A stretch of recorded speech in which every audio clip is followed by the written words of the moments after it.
Hello hi friends, welcome back to my channel. Summer వచ్చేసింది కదండి. చాలా చల్లగా తినాలని చాలామందికి అనిపిస్తుంటుంది. ఎక్కువగా పిల్లలు అయితే ఐస్ క్రీమ్లు అడుగుతూ ఉంటారు కదా. దానికోసమనే నేను ఈరోజు కుల్ఫీ చేస్తున్నాను. మా సాత్వికు ఎప్పుడు షాప్కి వెళ్ళినా ఐస్ క్రీమ్ అని ఏడుస్తుంటాడండి. డైలీ కొనిపించాలంటే మనకి కూడా మంచివి కాదు కదా పిల్లలకి. షాప్లలో దొరికే ఐస్ క్రీమ్స్ కాబట్టి ఇంట్లో కూడా మనం తయారు చేసి పెడితే పిల్లలు కూడా ఇష్టంగా తింటారు. ఆరోగ్యం కూడా కొద్దిగా మంచిది, ఆరోగ్యానికి కూడా. దానికోసమని నేనైతే ఈరోజు కుల్ఫీ తయారు చేస్తున్నాను. చాలా సింపుల్ అండి. 1 లీటర్ పాలు తీసుకున్నాను. తర్వాత ఒక క్యాషు 20 దాకా ఒక గంట సేపు నానబెట్టాను. క్యాషుని అదేనండి జీడిపప్పుని ఒక 20 దాకా నానబెట్టాను. మంచిగా గంట సేపు బాగా నానిన తర్వాత వాటిని కొద్దిగా వాటర్ పోసి మిక్సీ పట్టి పెట్టాను. ముందే 1 లీటర్ పాలు పోసేసి బాయిల్ కనేసి గ్యాస్ స్టవ్ మీద పెట్టేశానండి. అది ఉడుకుతున్నాయి. తర్వాత నానబెట్టుకున్న క్యాష్యూని వచ్చేసి మిక్సీ కొట్టాను. చూడండి, బాగా మెత్తగా మిక్సీ పట్టి పక్కన పెట్టుకున్నాను. తర్వాత పాలు అనేవి పొంగకోకుండా మంచిగా తిప్పుతూ ఉండాలండి. ఎందుకంటే పాలు అనేవి కింద అడుగంటిపోతాయి. ఎందుకంటే మనము పాలు అనేది అట్లనే గంటతోటి స్పూన్ తోటి తిప్పకపోతే పాలని కింద ఉత్తిగానే అడుగంటిపోతాయండి, లేకపోతే పొంగిపోతాయి. కాబట్టి పాలను బాగా మరగనివ్వాలి. ఎందుకంటే పాలు బాగా మరుగుతేనే అండి కుల్ఫీ టేస్ట్ అనేది బాగుంటుంది. నేనైతే 1 లీటర్ పాలు తీసుకున్నాను. మీరు ఇంకా ఎక్కువగా చేసుకోవాలనుకుంటే లీటర్ పాలైనా తీసుకోవచ్చు. నేనైతే 1 లీటర్ పాలతోటే చేస్తున్నాను. పాలు అనేవి బాగా మరగాలండి. ఒక 1/2 లీటర్ కంటే తక్కువ వస్తాయండి. మరి బాగా అంటే ఎక్కువసేపు మరగాలి. మినిమం ఒక 20 నిమిషాలన్నా పాలు అనేది బాగా మరగాలి. చిన్నప్పుడు ఈ కుల్ఫీ ఐస్ క్రీమ్లు ఊర్లలోకి అమ్మొచ్చేవండి. బండి మీద అమ్మొచ్చినప్పుడు రూపాయి ఒక్కొక్కటి. అప్పుడు మా అమ్మ మాకు ₹1 ఇవ్వడమే ఎక్కువ. ఎందుకంటే ఆ కాలంలో డబ్బు దొరికేది కాదంతా. ఇప్పుడు ఆ పిల్లలు ఎంత అడిగితే అంత డబ్బులు అడుగుతున్నారు. ఈ కుల్ఫీ ఐస్ క్రీమ్ కొనుక్కోవడం కోసం మా అమ్మ రోజు ₹1 ఇస్తే దాన్ని ఎత్తిపెట్టుకొని నెక్స్ట్ డే కొనుక్కునే వాళ్ళము.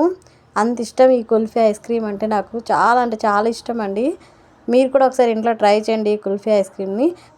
బాగా మరిగిన తర్వాత పాలు మనము మిక్సీ పట్టుకున్నాం కదా జీడిపప్పు పేస్టు, దాన్ని కలిపేసి మళ్ళీ బాగా మరగనివ్వాలి పాలను అనేవి. ఎందుకంటే వేసేసాం కాబట్టి రెండు కలిసేలాగా కొద్దిసేపు మంచిగా కలుపుకోవాలి. రెండు పాలని ఆ పేస్ట్ని రెండింటిని బాగా కలుపుకోవాలి. తర్వాత ముందే చెప్తున్నానండి, చక్కెర అనేది నేను చాలా తక్కువ వేసాను. బాబు కోసం కాబట్టి చేసేది. చక్కెర అనేది నేను 2 టేబుల్ స్పూన్లే వేసాను, మరి ఎక్కువ వేయలేదు. మీరు 2 టేబుల్స్ కంటే కొంచెం ఎక్కువ వేసుకోండి. ఎందుకంటే స్వీట్నెస్ అనేది కొంచెం తక్కువ ఉంటుంది. పెద్దలు కానీ కొంచెం పెద్ద పిల్లలు తినే వాళ్ళు అయితే కూడా చక్కెర అనేది కొద్దిగా ఎక్కువ వేసుకోండి. నేను ఆల్రెడీ టేస్ట్ చేసినాను కాబట్టి చెప్తున్నాను. పిల్లలకైతే చిన్నపిల్లలకైతే ఓకే. 2 టేబుల్ స్పూన్లు వేసాను కాబట్టి చక్కెర తీయగా అనేది లేదు. చూసారు కదా ఎంత కొంచెమైందో, 1/2 లీటర్ కంటే చాలా తక్కువైంది. చూసారు కదా కన్సిస్టెన్సీ అనేది ఎంత దగ్గరకు వచ్చిందో. టేస్ట్ మాత్రం సూపర్ ఉందండి.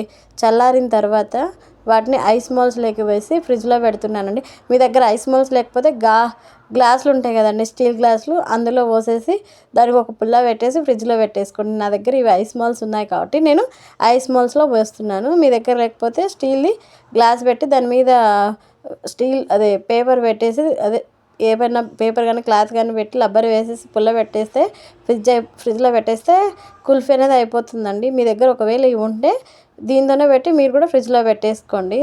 అన్నిట్లో పోసేసిన తర్వాత నేను వీటిని ఫ్రిడ్జ్లో పెట్టాలండి. మినిమం ఫ్రిడ్జ్లో ఒక 6 అవర్స్ అన్నా పెట్టాలండి. 6 లేదా ఒక 10 అవర్స్ అన్నా పెట్టాలి. అప్పుడే కుల్ఫీ అనేది మంచిగా గడ్డ కడుతుంది.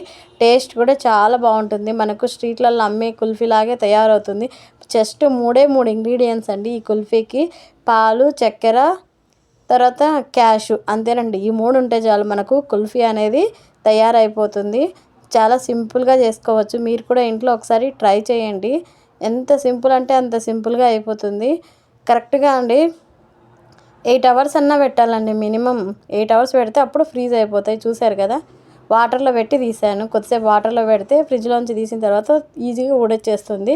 చూసారు కదా ఎంత బాగుందో. కలర్ కానీ టెక్స్చర్ కానీ చాలా టేస్టీగా ఉంది. చూడండి, మా సాత్విక్ తింటుండు. ఎట్లుందిరా అంటే సూపర్ ఉందని చెప్తుండు. చాలా ఇష్టంగా తిన్నాడండి సాత్విక్ అయితే మాత్రం. ఈ కుల్ఫీ చాలా టేస్టీగా వచ్చింది. మీరు కూడా ఇంట్లో ఒకసారి ట్రై చేయండి ఖచ్చితంగా. ప్లీజ్ నా వీడియోస్ అన్నీ ఫాలో అవ్వండి. కొత్తగా ఛానల్ చూస్తుంటే సబ్స్క్రైబ్ చేసుకోండి.